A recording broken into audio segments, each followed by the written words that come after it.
नमस्कार, मैं हूं अमित पालित। नमस्कार, आपके साथ मैं हूं ज्योत्सना पाटनी। और दावे भले जो भी किए जाएं, लेकिन कड़ा सच यही है ज्योत्सना, जो आप यहां देख रहे हैं ये आपको जो नजर आ रहा है। भारत में ये एक ऐसी जगह नहीं है जहां पर आपको ऐसी चीज नजर ना हो, जहां WHO स्टैंडर्ड के हिसाब से साफ हवा हो। यानी कि भारत में कोई भी ऐसी जगह नहीं है जो स्टैंडर्ड के हिसाब से आपको साफ हवा देती हो। दुनिया का दूसरा सबसे प्रदूषित देश भारत है और एयर पोल्यूशन अब नासूर बन गया है। बिल्कुल ठीक कह रहे हैं अमिताभ। ये सिर्फ सर्दी के मौसम में ही नहीं बल्कि अब पूरे साल रहने वाली परेशानी बन चुकी है। और सबसे बुरा हाल है दिल्ली NCR का, क्योंकि जहरीली हवा में सांस लेने से लोगों की उम्र घट रही है। शिकागो यूनिवर्सिटी की air quality life index report के मुताबिक जो लोग दिल्ली NCR में रह रहे हैं उनकी औसतन उम्र करीब अमित 12 साल कम हो रही है। और जो दिल्ली से बाहर रहने वाले हैं उनकी औसत उम्र भी 5 साल कम बताई जा रही है। मतलब यह है कि अगर कोई शख्स नॉर्मली 70 साल जिंदगी जीने वाला है तो अब वो घटकर 58 साल तक ही रह जाएगा। कहने का मतलब यह है कि जहरीली हवा लोगों की उम्र पर असर डाल रही है, लोगों की उम्र खा रही है। और यह वाकई एक बड़ा खतरा है, क्योंकि मुश्किल से 4 महीने पहले ही द नेचर मेडिकल जर्नल ने भी अपने कवर पेज पर दिल्ली के एयर पोल्यूशन की तस्वीर को पब्लिश किया था और जहरीली हवा से लंग्स कैंसर होने का दावा किया था। बिल्कुल ठीक बात है। रिसर्च में यह कहा गया था कि प्रदूषित हवा से लंग्स में कैंसर सेल्स तेजी से डेवलप होते हैं, जबकि साइंटिस्ट स्मोकिंग को लंग्स कैंसर की सबसे बड़ी वजह मानते हैं। और नेचर की उस रिपोर्ट में यह भी कहा गया था कि हर 10 में से एक शख्स को लंग्स का कैंसर हो सकता है जो खराब हवा में सांस लेता है। तो ऐसे में जरूरी हम सबके लिए यही है कि पोल्यूशन को कंट्रोल किया जाए और इसको कंट्रोल करने के लिए स्ट्रिक्ट एक्शन लिया जाए। मगर ये बहुत लंबा प्रोसेस है। बिल्कुल, लेकिन अगर आप अपने लंग्स को तुरंत योग की आदत लगाते हैं तो मुमकिन है कि आपके फेफड़े प्रदूषण से कुछ हद तक बच पाए। योग प्राणायाम से लंग्स को मजबूत बनाएं ताकि शरीर को हर हाल में ऑक्सीजन मिल सके। और इसके लिए हमें रुख करना होगा स्वामी रामदेव का। तो हमारे साथ स्वामी जी जुड़ चुके हैं। स्वामी जी, आपका स्वागत है। प्रणाम। प्रणाम स्वामी जी, बहुत बहुत स्वागत है। बहुत बहुत प्रणाम। रोज दौड़ लगाना चाहिए, रोज तैरना चाहिए, खेलना चाहिए और इससे लंग की एक्टिविटी बहुत अच्छी हो जाती है। और हो सके तो जैसे हम यहाँ पेड़ के नीचे कर रहे हैं, किसी नदी के किनारे, तालाब के किनारे, पहाड़ों में, गिरी गह्वरों में, उपत्यकाओं में या प्रकृति के बीच, जैसे हम यहाँ वट वृक्ष के नीचे, बड़ के, पीपल के, नीम के और बेल के पेड़ के नीचे ऐसे बैठ करके लंबे लंबे श्वासों के साथ जब ऐसे करते हैं ना, ये कम से कम योगिक जोगिंग का एक और ये दूसरा अभ्यास, ये दो, ये अवश्य करना चाहिए ऐसे।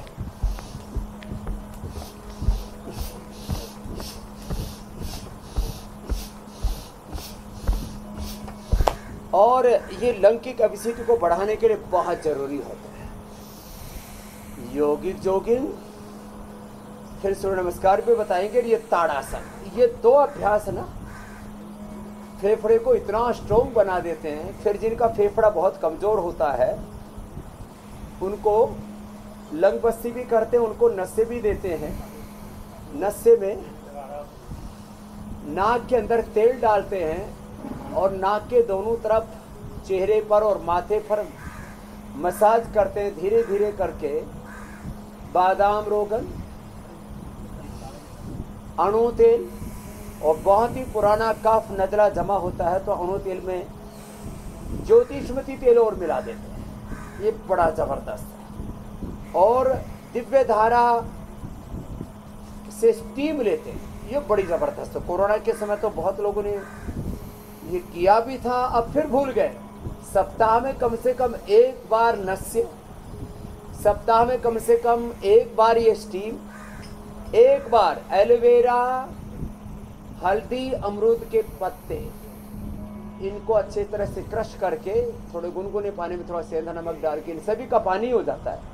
एलोवेरा, हल्दी, फ्रेश, या फ्रेश ना मिले तो पाउडर डाल सकते हैं। एलोवेरा, हल्दी, अमरूद के पत्ते, और इसको अच्छे से उबाल करके गुनगुने में ही थोड़ा सेंधा नमक डाल के इससे गरारे करें। ये स्टीम ले, जैसे हमारे यहाँ पर आप देख रहे हो भाई स्टीम ले रहे हैं, ऊपर से कपड़ा और ढक दे देते हैं और एक कफेष्टी हवन से हवन करते हैं, और मुलेठी, सौंठ, पीपल, काली मिर्च, फिर उसमें कपूर, ये सब डाल करके उसे धूम नस्य भी करते हैं।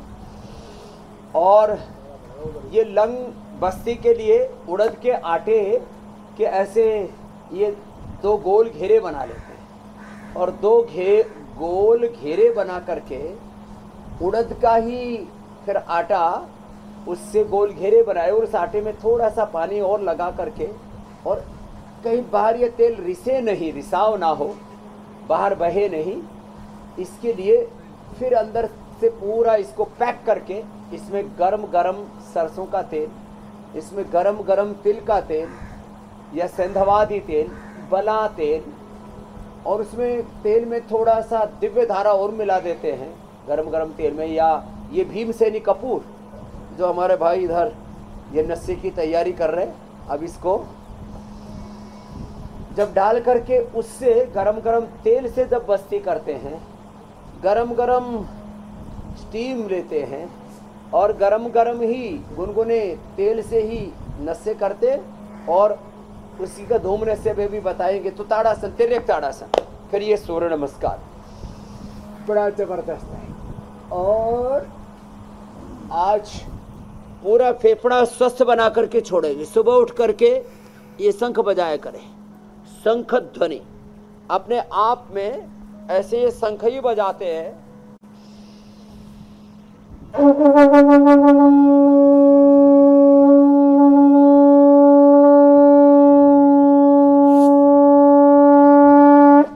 इसको लंबा बजाते हैं ऐसे, और जब ऐसे लंबा शंख बजाते हैं, अभ्यास होना चाहिए। जैसे हमारा तो 1 से 2 मिनट तक के बजाने का अभ्यास है।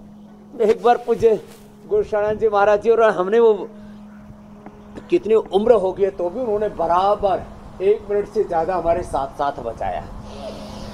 इससे फेफड़ा स्ट्रांग हो जाता है, और वो हर दिन योगाभ्यास करते, प्राणायाम करते, इसलिए इतना लंबा बजा पाए। शंख बजाने से, दौड़ने से, सूर्य नमस्कार से, प्राणायाम से, और ये धूमनस से। अब इसने ये सौंठ, पीपल, काली मिर्च, मुलेठी, अजवाइन और भीमसेनी कपूर, ये इसके अंदर डाल करके, ये हुक्के जैसा है, और ये धुआं निकाल रहा है। ये तो ऐसे पी रहा है, पहले हुक्का पिया हुआ है क्या? मैंने कहा धुआं ऐसा निकाल रहा है स्टाइल से, जैसे पहले से प्रैक्टिस कर रखी हो। तो वो जो बाहर वाला धुआं है ना, तंबाकू वाला, वो तो फेफड़े को खराब करता है।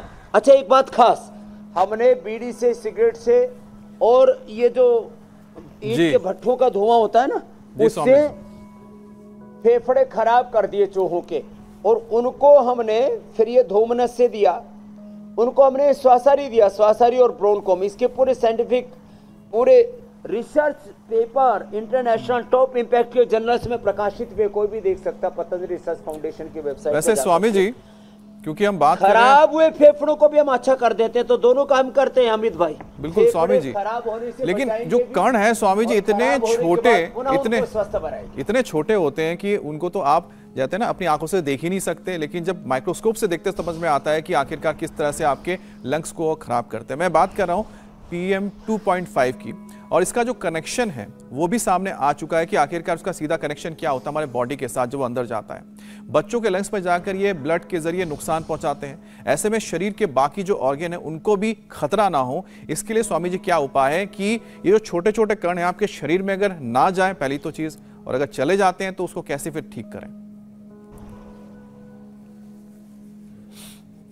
तो जो बहुत पॉल्यूटेड इन्वायरमेंट में रहते हैं और जिनको पहले से ही लंग की प्रॉब्लम्स है, कफ, कोल्ड, सर्दी, जुकाम, नज़ला, लंग फाइब्रोसिस, सार्कोइडाइसिस जैसी प्रॉब्लम्स हैं, उनको तो जब बाहर निकले पॉल्यूटेड इन्वायरमेंट में तो मास्क लगा के निकलना चाहिए। ये कोरोना से ही नहीं बचाता, ये सारे जितने भी ऐसे ये सूक्ष्म कण हैं उनको भी वो बाहर रोक लेता है। इसलिए जिनको भी लंग डिजीज़ है, कफ कोल्ड की समस्या है, जिनकी इम्यूनिटी लो है, उनको हमेशा घर से जब बाहर निकले, खास करके पॉल्यूटेड जगह पर, तो वहाँ और बड़े शहरों में, दिल्ली मुंबई जैसे शहर हैं, अब तो कर्नाटक में बेंगलोर में भी जो बहुत ही शुद्ध शहर माना जाता था, बड़े बड़े वहाँ के बाग बगीचे प्रसिद्ध थे, वहाँ पर भी, कोलकाता भी जहाँ चारों तरफ पेड़ पौधे हुआ करते थे, ये सब कंक्रीट के जंगल खड़े हो गए हैं। और इंडस्ट्रियल पॉल्यूशन से लेकर के ये पूरा ऑटोमोबाइल का पॉल्यूशन, फिर अलग अलग प्रकार के धूल धक्कड़ से, फिर कभी कभी खेती वाला पराली आदि का भी पॉल्यूशन, ये जो अभ्यास बता रहे हैं बड़े ज़बरदस्त हैं जो अभी हम कर रहे हैं, इनको तो लगातार करना ही है। इनसे बचने के लिए एक तो मास्क लगाएं, दूसरा जैसे मैंने कहा जो बहुत ज़्यादा पॉल्यूटेड इन्वायरमेंट में रहते हैं और डेली उनको या तो नशे करना चाहिए, सप्ताह में एक बार गरम गरम तेल डालना चाहिए, ये तेल बस्ती करनी चाहिए। ये नशे, ये तेल बस्ती तो सप्ताह में एक ही बार बहुत है जी। और अच्छा स्वामी जी, और जल नीति सूत्र नीति ये तो डेली करने का अभ्यास कर सकते हैं, ये भी बड़ी ज़बरदस्त है। तो इससे अंदर गंदगी जमेगी ही नहीं। हाँ, लेकिन स्वामी जी इसके लिए तो काफी प्रैक्टिस करना होगा, तब जाके जल नीति और सूत्र नीति कर सकते हैं। लेकिन आगे आपसे हम जानेंगे कि इसके भी कौन से दूसरे जो अल्टरनेट उपाय हैं जो कि आसान होता है, जो कोई भी शुरू कर सकता है अगर वो बिगिनर है तो। वैसे स्वामी जी, जो जहरीली हवा है वो हर साल लाखों लोगों की मौत की वजह भी बन जाती है। दरअसल लंग्स जो कमज़ोर होने लगते हैं उसमें एस्थमा का खतरा बढ़ना जाता है, और साथ ही साथ क्या उपाय हैं कि आप एस्थमा से बचे रहें और एस्थमा जो है आपके लंग्स पर अटैक ना करें।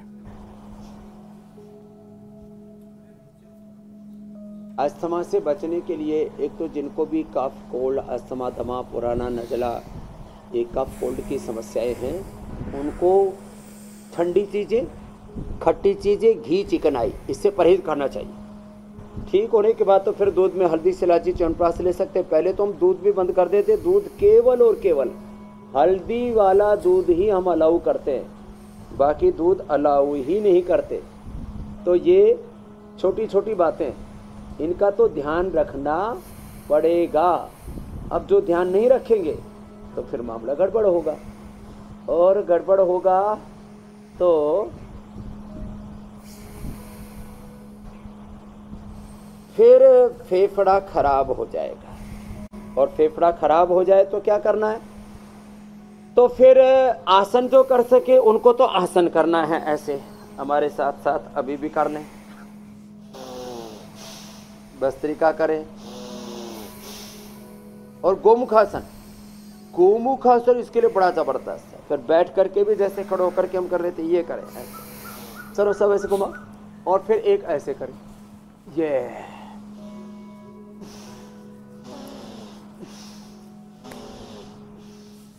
और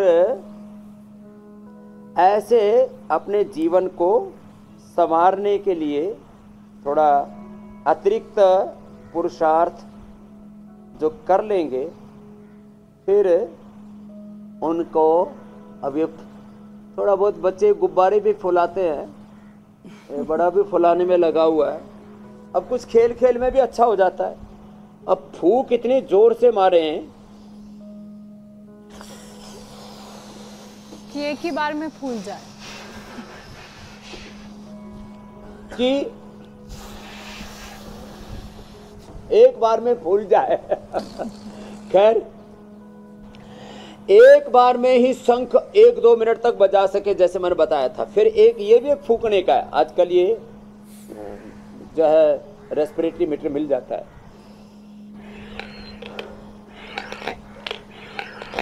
एक बार नहीं, ऐसे 10-20 बार कंटिन्यू कर सके, इस तरह से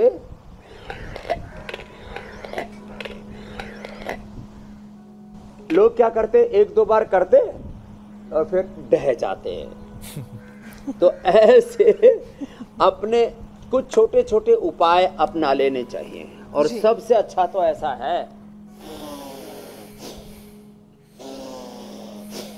ऐसे ही फेफड़े में हवा फूको, जैसे लोहार अपने धोकने में, एक बार एक लोहार भी बुलाना पड़ेगा, बताना पड़ेगा कैसे फेफड़े में ये भस्त्री का नाम क्यों रखा गया है। जैसे लोहार अपनी धोकनी में हवा फूंकता है और उससे अपने औजार बनाता है, ऐसे हम अपने फेफड़े की ये दो धोकनी हैं, इनमें हवा फूंकते हैं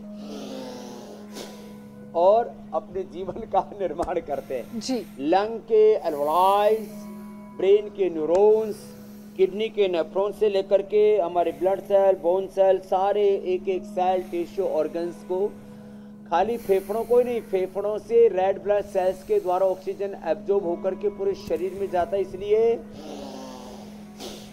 ये तो जरूरी है ही फेफड़ों के लिए, तो ये ओबेसिटी के लिए भी जरूरी है, कैंसर के लिए भी जरूरी है, डायबिटीज के लिए भी जरूरी है, इम्यूनिटी के लिए भी जरूरी है, लंबी स्वस्थ आयु के लिए भी जरूरी है, दिन भर एनर्जाइज रहने के लिए, अपने प्रोडक्टिविटी को बढ़ाने के लिए भी जरूरी है।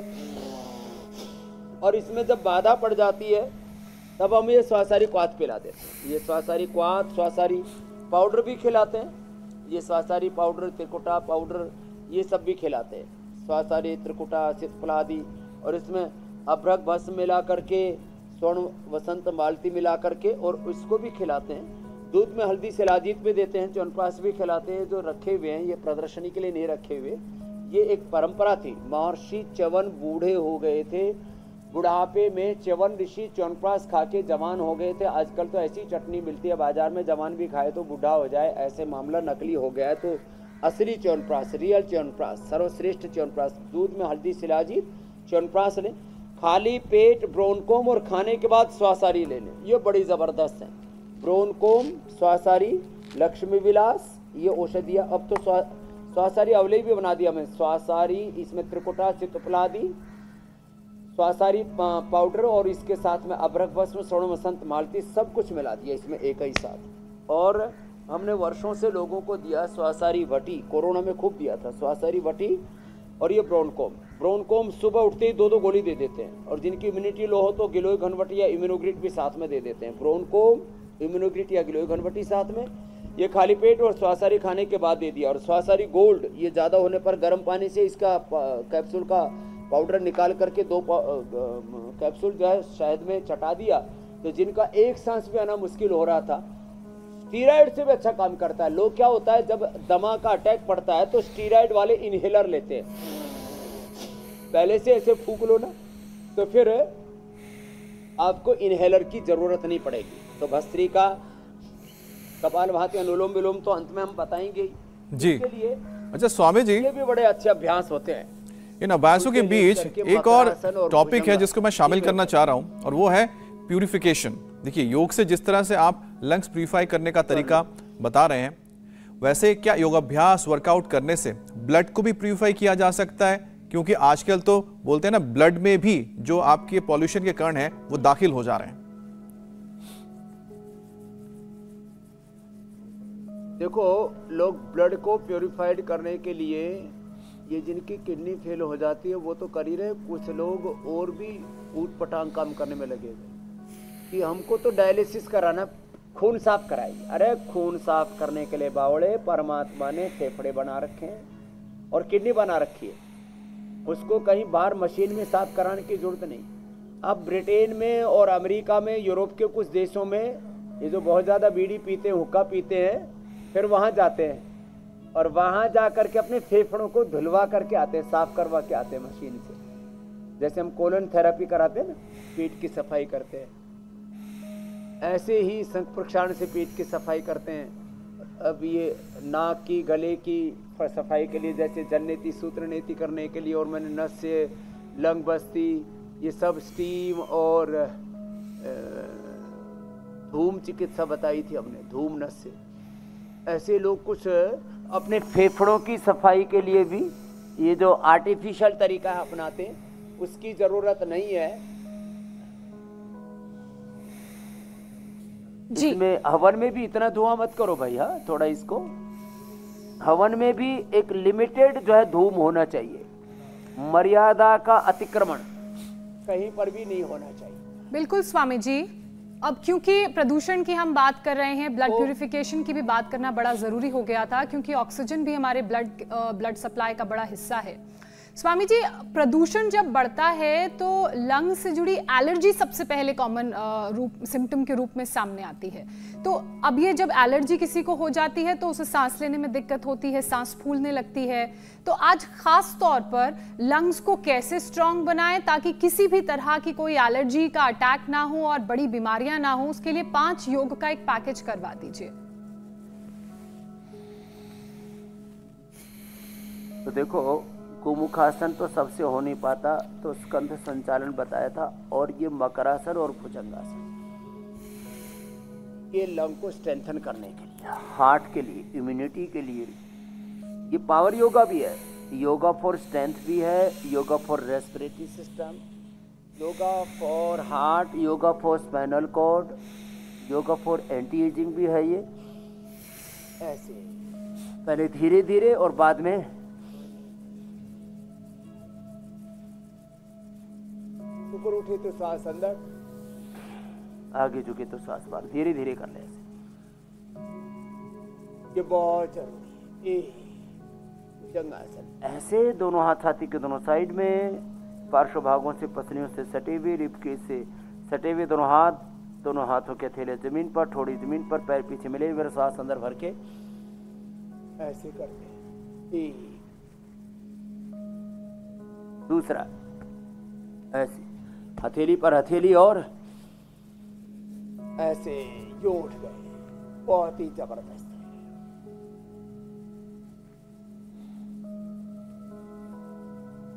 है। ऐसे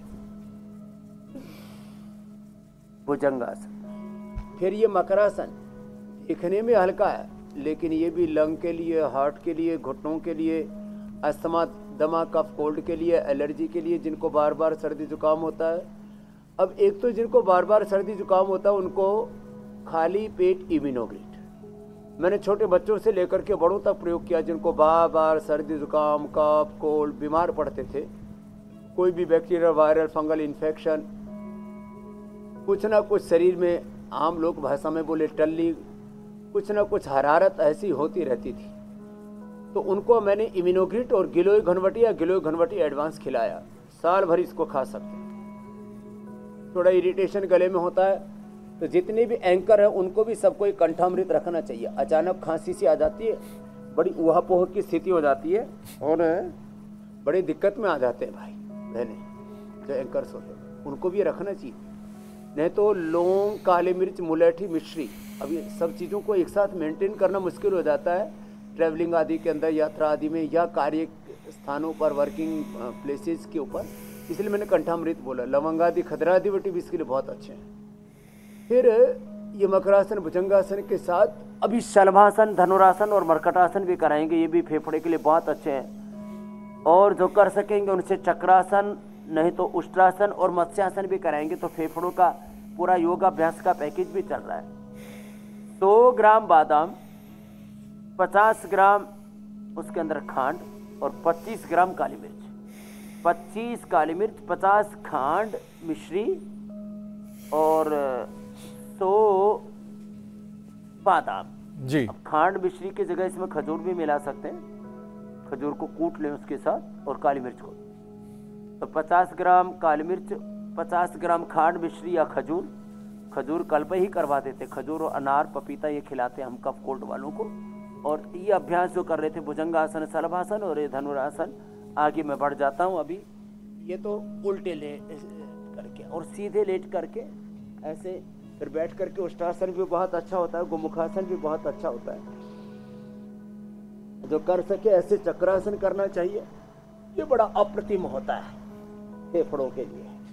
फिर जो है मत्स्यासन भी बड़ा अच्छा होता है, ये भी करवा देते हैं। तो ये 1-1 चम्मच खा लें बादाम, काली मिर्च और मिश्री वाला जो प्रयोग बताया, खजूर वाला प्रयोग बताया। और जब कफ कोल्ड, सर्दी जुकाम, नजला ज़्यादा हो जाए तो 5 बादाम, 5 काली मिर्च और उसके साथ मुनक्का, खजूर या अंजीर थोड़ा ले लिया तो वो एक औषधि का काम करता है।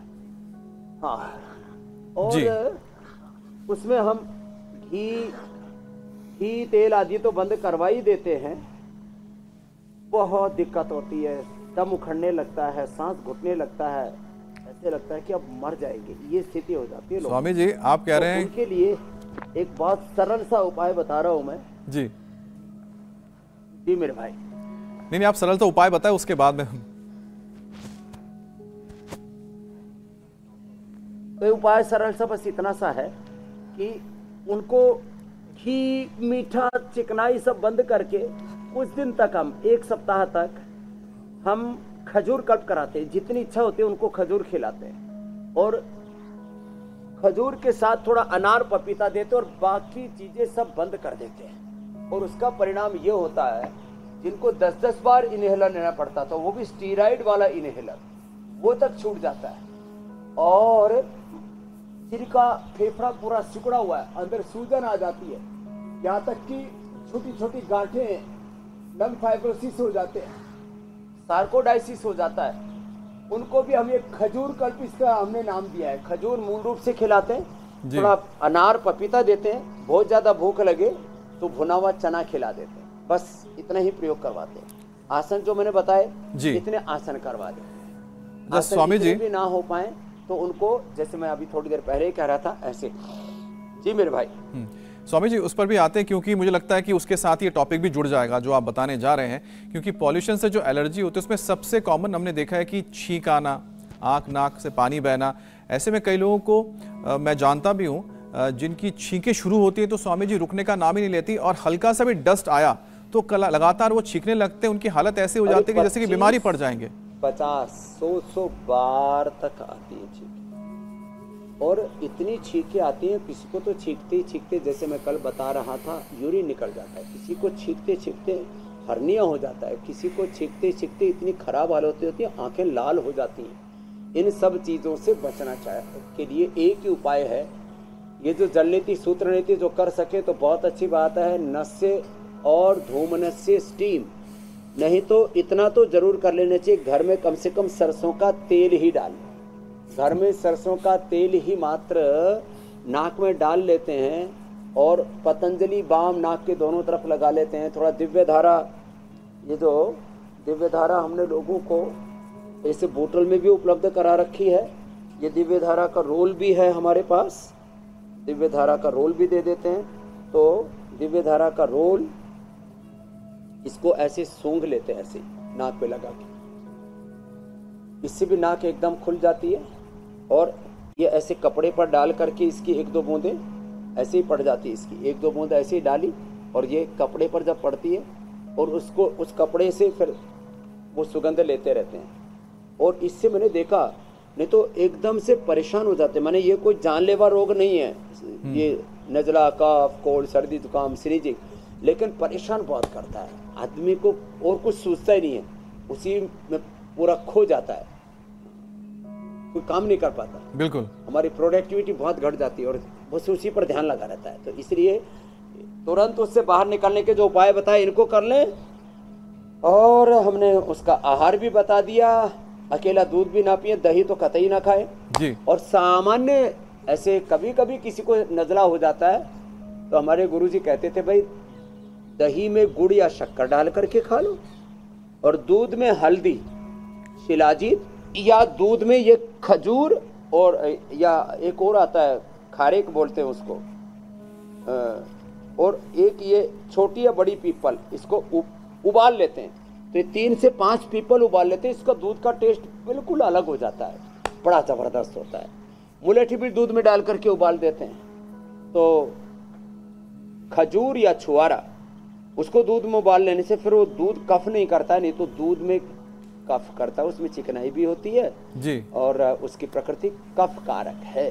तो ऐसे छोटे उपाय भी इसलिए बता दिए कि दूध दही का सेवन कैसे करना।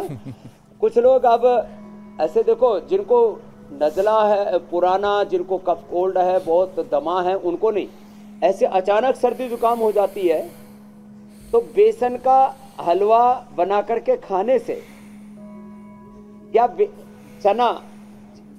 चने को, जो भुना हुआ चना है ना, उसको खाने से, और भुने हुए चने का हलवा बनाओ या उसकी रोटी बनाकर खाओ, उससे भी सामान्य कफ कोल्ड से दूर हो जाता है। स्वामी जी, बहुत से लोग शीरा भी देते हैं, ठीक है ना, बहुत खतरनाक है, उसके लिए ये सारे उपाय बताए। शीरा भी लिया जा सकता है क्या अगर इंस्टेंट खांसी जुकाम हो जाए?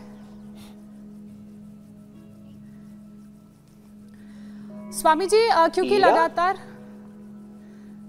पोल्यूशन की हम बात कर रहे हैं। हीरा तो बड़ा ठंडा होता है जी।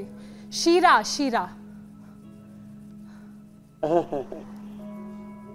स्वामी जी क्योंकि लगातार पोल्यूशन की हम बात कर रहे हैं और प्रदूषण की वजह से लोगों को सूखी खांसी की भी बहुत शिकायत रहती है।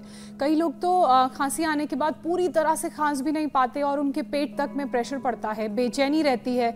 इसके लिए क्या उपाय करें? सूखी खांसी के लिए सबसे अच्छा होता है मुलेठी। कफ कोल्ड वाली खांसी के लिए काली मिर्च और लौंग उसको थोड़ा भून करके, जैसे काली मिर्च रखी है, लौंग रखी है, इन लौंग और काली मिर्च को थोड़ा सा हल्का सा सेक लेते हैं तवे के ऊपर और फिर इसको चूसते हैं तो इससे कफ निकल जाता है। सूखी खांसी के लिए मुलेठी बेस्ट होती है, ये मुलेठी। और एक होता है सीतोपलादी। अब देखो ये जो सबको ऐसा लगता हो कि एक ही जैसी प्रकृति है, तो बहेड़ा जब खांसते खांसते खांसी रुके ही नहीं तो बहेड़ा भी उसमें लाभ करता है। लेकिन सीतोपलादी सूखी खांसी के लिए, कफ वाली खांसी के लिए त्रिकुटा, सौंठ, पीपल, काली मिर्च, और क्रोनिक खांसी के लिए स्वासारी। इस तरह से इसका ये डिवीज़न है थोड़ा थोड़ा। सूखी खांसी के लिए ये, और थोड़ा कफ भी निकलता हो तो ये कंठामृत बहुत अच्छा है। और लवंग आदि, खदरादि जैसे मैंने बताया था वो भी सूखी खांसी के लिए भी, और साथ में थोड़ा कफ भी निकलता हो तो कफ ना अंदर जमा हो जाता है, निकलता नहीं। एक बहन मेरे पास आई, बोले जी मेरे तो 200-250 ग्राम निकला कफ और लगातार 1 सप्ताह तक निकलता गया। तो जो भी खाते हैं वो कफ ही बन जाता है। कफ की प्रकृति वालों का जो भी खाते हैं वो कफ बलगम बन जाता है। यहाँ आंव वालों को जो भी खाते हैं उनकी आंव बन जाती है, चिकना चिकना उससे निकलता रहता है।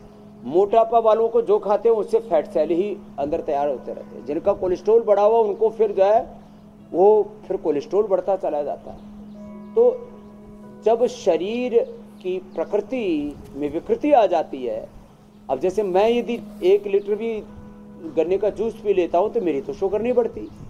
जिनका पेनक्रियाज कमज़ोर है, जिनके बॉडी के रिसेप्टर्स कमज़ोर है, जिनका स्ट्रेस लेवल बढ़ा हुआ है, वो जरा सा भी कुछ 1 चम्मच भी चीनी, शहद कुछ भी ले लेते हैं तो एकदम से शुगर शूट कर जाती है। जरा सा नमक खाया तो एकदम से बीपी शूट कर जाता है। इसलिए सबसे बेस्ट है योग करो, वात पित्त कफ त्रिदोषों को बैलेंस रखो, अपने बॉडी के एनर्जी को बैलेंस रखो, तो फिर न वात बढ़ेगा, न पित्त, न कफ, न बीपी, न शुगर, न थायराइड, न अस्थमा, न अर्थराइटिस, कुछ नहीं बढ़ेगा, न वेट बढ़ेगा।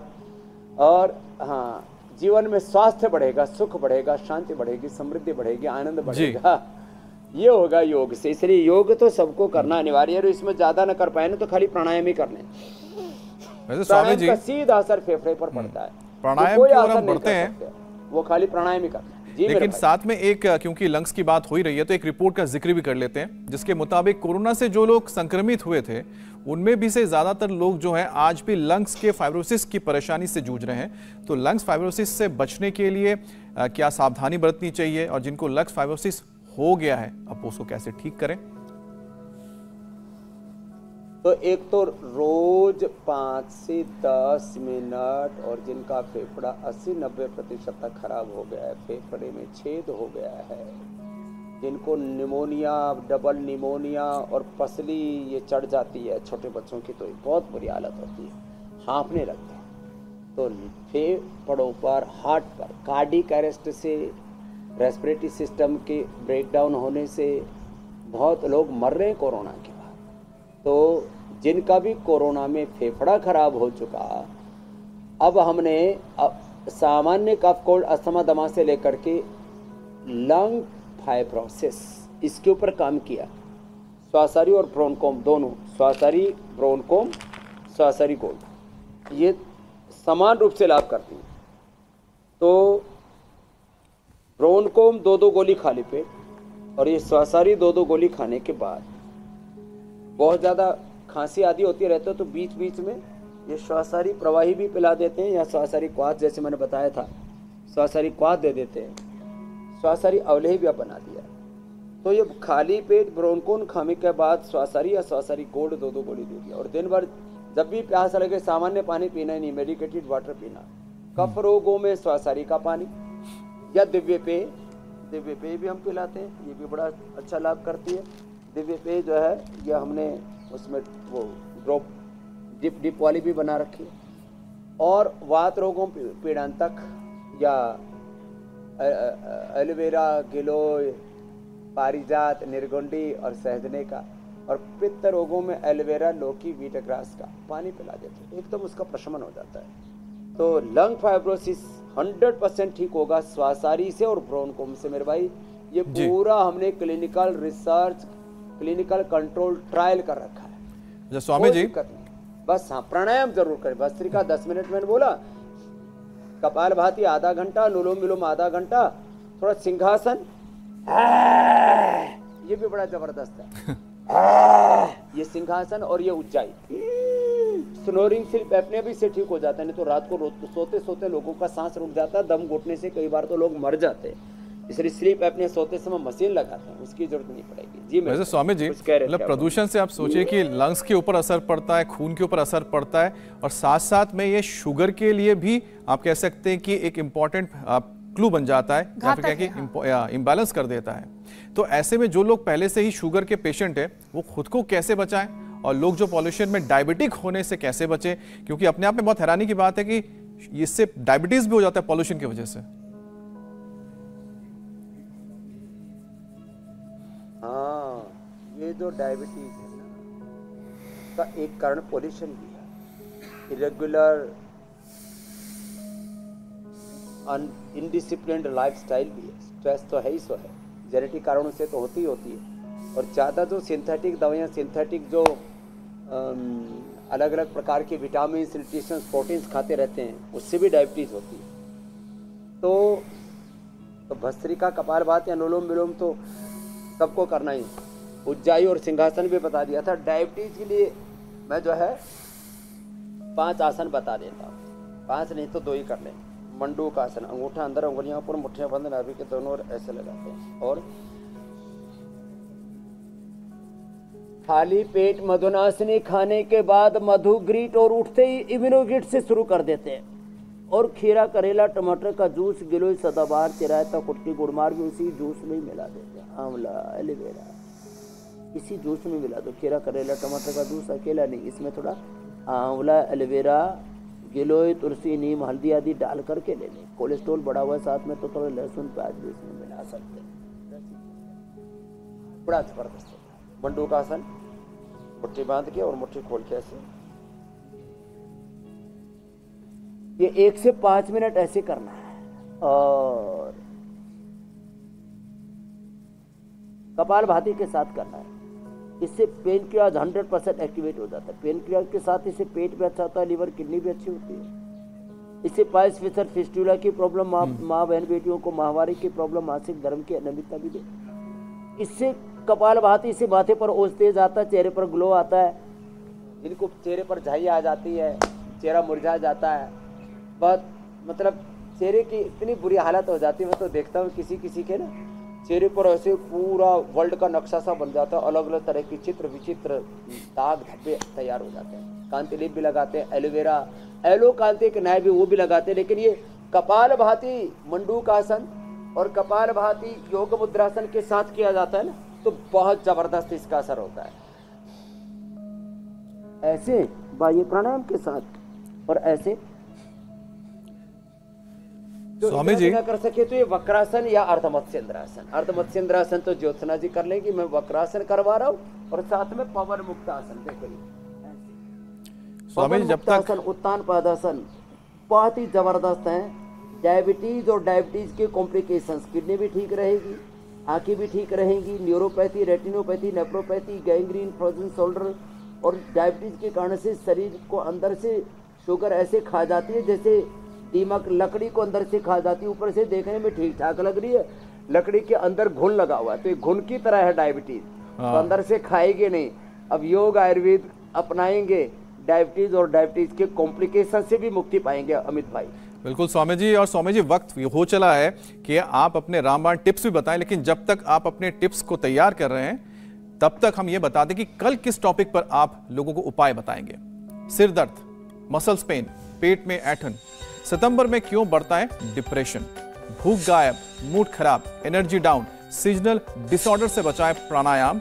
योग से साइलेंट किलर का दी एंड। योग गुरु से सीखे माइंड मैनेजमेंट। देखिए कल सुबह 7:56 पर। स्वामी जी, कल सितंबर ब्लूज पर प्रहार होगा, लेकिन उससे पहले स्वामी जी आज क्या रामबाण टिप है? ये इतनी जबरदस्त चीजें हैं। ये तो पतंजलि बाम पकड़ रखे ने इस बच्चे ने हाथ में। ये खाली कोई किसी पतंजलि बाम का प्रचार नहीं है, बहुत बड़ा उपचार है और करोड़ों लोगों का उपकार हमने किया जिनके फेफड़े खराब हो गए थे। इसे पूरी छाती पर लगा के, लंग बस्ती सब कर नहीं पाते जो इधर ये कर रहे थे, तो ये पतंजलि बाम तो सब लगा सकते हैं ना घर पे। और एक इधर एक उपाय हो रहा है, देखो, लहसुन, प्याज, हल्दी, अदरक, ये 4 चीजें मेरे हाथ में, इनका पेस्ट बना लेते हैं और इसमें थोड़ा ऊपर से दिव्य धारा डाल देते हैं और डाल करके इसको छाती पर लगा देते हैं। ऐसे जिनके भी ऐसे फेफड़े कमजोर हो जाते हैं वे इससे 100% मुक्त हो जाते हैं। आज तो बड़ के पेड़ की जटाएं, दाढ़ी मूछ बड़े अच्छे लग रहे हैं और ये आपके फेफड़ों में इतनी ताकत होनी चाहिए कि एक साथ आप 5-5, 10-10 ऐसे ही मोमबत्तियां जला करके एक साथ, हम तो 10 के 10 मोमबत्तियों को बुझा देते हैं। एक ने पूछा कि जो है ये आत्मा की ज्योति, ये मोमबत्ती में ज्योति कहाँ से आई है, तो वो बेचारा बता नहीं पाया। उसको लगा कि मैं इसको उत्तर नहीं दे पाऊंगा तो मूर्ख कहलाऊंगा, तो उसने ऐसे फूंक मारी, बोले ये आती है मुझे नहीं, कहां से आते मुझे नहीं पता, लेकिन कहां गई तू ये बता।